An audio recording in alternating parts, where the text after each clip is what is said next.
南の窓にブルーのカーテン引きましょう。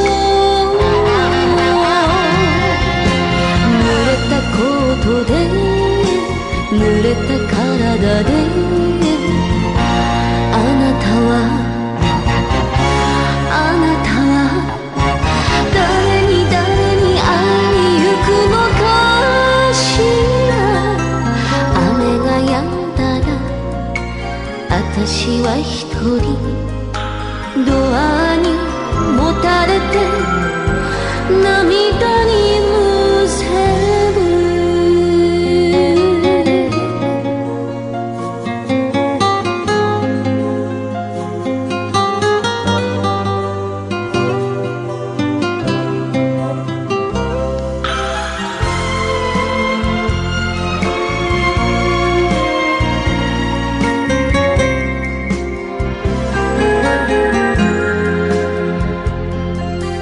雨が止んだら出てゆくあなた、冷たい靴音耳に残して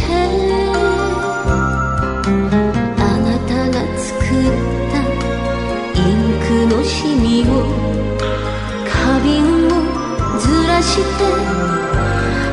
隠しましょう。濡れたコートを濡れた体をあなたは誰に温めてもらうの。雨が止んだら私は一人あなたの